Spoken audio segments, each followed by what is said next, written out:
ओम श्री गणेशाय नमः। जय श्रीमन्नारायण, जय आदिशक्ति माता, जय भोलेनाथ, जय माता पार्वती। दोस्तों, फाल्गुन मास महात्म्य का 27वां अध्याय। आज फाल्गुन मास का 27वां दिन है, तो आइए श्रवण करते हैं फाल्गुन मास महात्म्य 27वां अध्याय। इस अध्याय में श्री नारद जी आगे कहते हैं, पुरुष श्रेष्ठ, यहाँ तक जो कुछ कहा गया है उससे तुम्हारे प्रश्न का उत्तर हो गया। अब मैं एक भली भांति निश्चित किया हुआ गुप्त साधन बताता हूँ, ध्यान देकर सुनो। पुष्प वाटिका में एक हरिणी के साथ विहार करता हुआ एक हरिण मस्त घूम रहा है। वह धूप आदि छोटे छोटे अंकुर को चढ़ रहा है। उसके कान फरों के मधुर गुंजारी टाक लगाए खड़े हैं और पीछे से शिकारी व्याध ने बीनने के लिए उस पर बाण छोड़ दिया है। परंतु हरिण इतना बेसुर है कि उसे इसका कुछ भी पता नहीं है। एक बार इस हरिण की दशा पर विचार करो। राजन, इस रूपक की आशय सुनो। यह मृत प्राय हरिण तुम ही हो। तुम अपनी दशा पर विचार करो। पुष्प की तरह स्त्रियां केवल देखने में सुंदर हैं। इन स्त्रियों के रहने का घर ही पुष्प वाटिका का है। इसमें रहकर तुम पुष्पों के मधु और गंध के समान धुद्र साकाम कर्मों के फल रूप जीव और जनेंद्रियों को प्रिय लगने वाले भोजन तथा स्त्री संग आदि तच्छ भोगों को ढूंढ रहे हो। स्त्रियों से घिरे रहते हो और अपने मन को तुमने उन्हीं में फंसा रखा है। स्त्री पुत्रों का मधुर भाषण ही भर कर मधुर गुंजारी में अत्यंत आसक्त हो रहे हैं।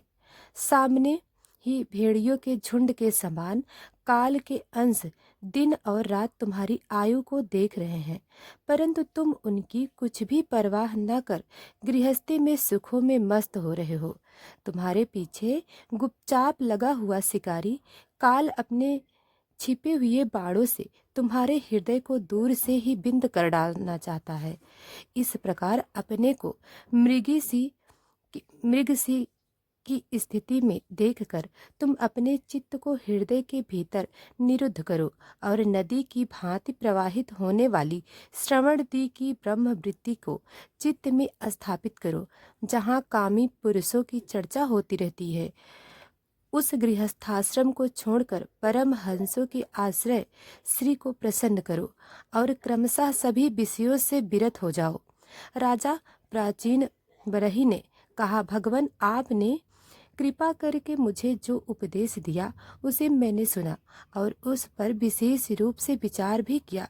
मुझे कर्म का उपदेश देने वाले इन आचार्यों को निश्चित ही इसका ज्ञान नहीं है। यदि यह विषयों को जानते तो मुझे इसका उपदेश क्यों न करते। प्रियवर, मेरे उपाध्याय ने आत्म तत्व के विषय में मेरे हृदय में जो महान संशय खड़ा कर दिया है उसे आपने पूरी तरह से काट दिया। इस विषय में इंद्रियों की गति न होने के कारण मंत्र दृष्टा ऋषियों को भी मोह हो जाता है। वेदवादियों का कथन जगह जगह सुना जाता है कि पुरुष लोक में जिसके द्वारा कर्म करता है उस स्थूल शरीर को यहीं छोड़कर परलोक में कर्मों से ही बने हुए दूसरी देह का उसका फल भोगता है। किंतु यह बात कैसे हो सकती है, क्योंकि उन कर्मों को करता स्थूल शरीर तो यही नष्ट हो जाता है। इसके सिवा जो कर्म यहाँ किए जाते हैं वे तो दूसरे ही क्षण अदृश्य हो जाते हैं। वे परलोक में फल देने के लिए किंतु प्रकार पुनः प्रकट हो सकते हैं। श्री नारद जी ने कहा, राजन, जिस मन प्रधान लिंग शरीर की सहायता से मनुष्य कर्म करता है वह तो मरने के बाद भी उसके साथ ही रहता है, अतः वह परलोक में अपरोक्ष रूप से स्वयं उसी के द्वारा उसका फल भोगता है। स्वप्नावस्था में मनुष्य इस जीवित शरीर का अभिमान तो छोड़ देता है कि इसके समान अथवा इसके भिन्न प्रकार के पशु पक्षी आदि शरीर से वह मन में संसार रूप स्थित कर्मों को फल भोगता रहता है। इस मन के द्वारा जीव जिन स्त्री पुत्रा कोय मेरे हैं और देहा देहाद राय अपने ऊपर ले लेता है और उनके कारण इसे व्यर्थ ही फिर जन्म लेना पड़ता है। जिस प्रकार ज्ञानेंद्रियों और कर्मेंद्रियों दोनों की चेष्टा हो से उनके प्रेरक चित्त का अनुमान किया जाता है, उसी प्रकार चित्त की भिन्न भिन्न प्रकार की प्रवृत्तियों से पूर्व जन्म के कर्मों का भी अनुमान होता है। कभी कभी देखा जाता है कि जिस वस्तु का इस शरीर से कभी अनुभव नहीं किया, जिसे ना कभी देखा ना सुना ही, उसका स्वप्न में वह जैसी होती है वैसा ही अनुभव हो जाता है। राजन, तुम निश्चय मानो कि लिंग देख के अभिमानी जीव को उसका अनुभव पूर्व जन्म में हो चुका है, क्योंकि जो वस्तु पहले अनुभव की हुई नहीं होती उसकी मन में वासना भी नहीं हो सकती। राजन, तुम्हारा कल्याण हो। मन ही मनुष्य के पूर्ण रूपों को तथा भावी शरीर आदि को भी बता देता है, और जिनका भावी जन्म होने वाला नहीं होता उन तत्वताओं की विदेह मुक्ति का पता भी उसके मन से ही लग जाता है। कभी कभी स्वप्न में देश काल अथवा क्रिया संबंधी ऐसी बातें भी दिख जाती हैं जो पहले कभी देखी या सुनी नहीं। इनके दिखने में निद्रा दोष को ही कारण मानना चाहिए। मन के सामने इंद्रियों से अनुभव होने योग्य पदार्थ ही भोग रूप में बार बार आते हैं और भोग समाप्त होने पर चले जाते हैं। ऐसा कोई पदार्थ नहीं आता जिसका इंद्रियों से अनुभव ही ना हो सके। इसका कारण यही है कि सब जीव मन सहित है। साधारणतया तो सब पदार्थों का क्रमशः ही भान होता है, किंतु यदि किसी समय भगवत चिंतन में लगा हुआ मन विशुद्ध सत्व में स्थित हो जाए तो उसमें भगवान का संसर्ग होने से एक साथ समस्त विश्व का भी भान हो सकता है।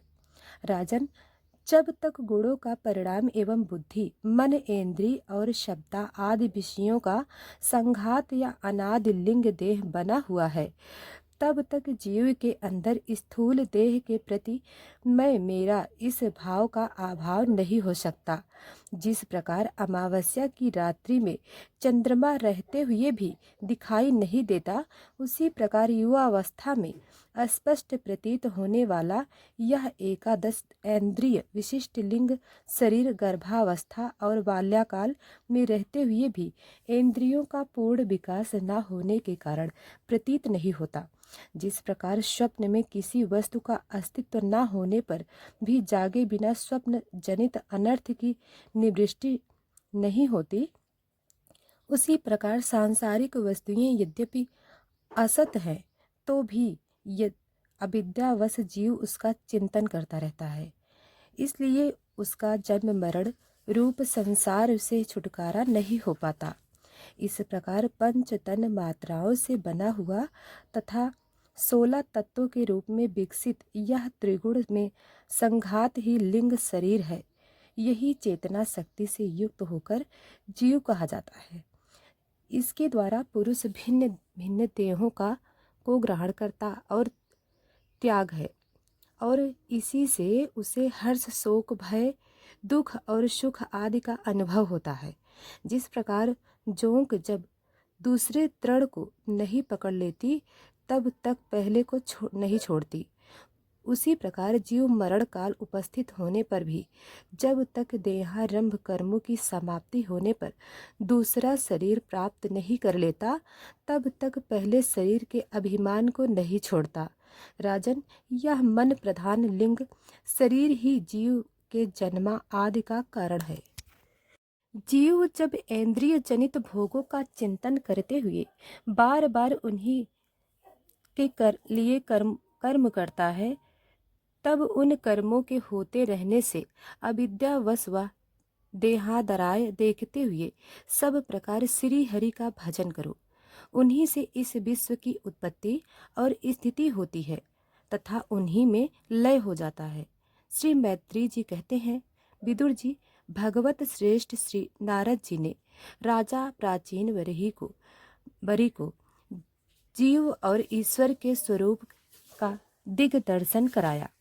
फिर वे उनसे विदा लेकर सिद्ध लोक को चले गए। जब राजसी प्राचीन वर भी प्रजा पालन का भार अपने पुत्रों को सौंप कर तपस्या करने के लिए कपिल आश्रम में चले गए, वहां उन वीरवर ने समस्त विषयों की आसक्ति छोड़कर एकाग्र मन से भक्ति पूर्वक श्री हरि के चरण कमलों का चिंतन करते हुए शूप पद प्राप्त किया।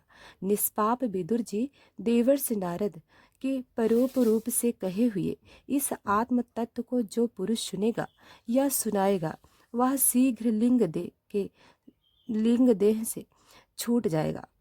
देवर्षि नारद के मुख से निकला हुआ यह आत्मज्ञान भगवान मुकुंद के यश से संबंध होने के कारण त्रिलोकी को पवित्र करने वाला, अंतःकरण का शोधक और परमात्मा पद को प्रकाशित करने वाला है। जो पुरुष इसकी कथा सुनेगा वह समस्त बंधनों से मुक्त हो जाएगा और फिर उसे इस संसार चक्र में नहीं भटकना पड़ेगा। तो इसी के साथ यह अध्याय समाप्त हुआ। आगे की कथा हम कल सुनाएंगे। दोस्तों, वीडियो को लाइक सब्सक्राइब अभी तक नहीं किया है तो अभी करें और कमेंट में ज़रूर बताएं कि आपको ये कथा कैसी लगी। धन्यवाद।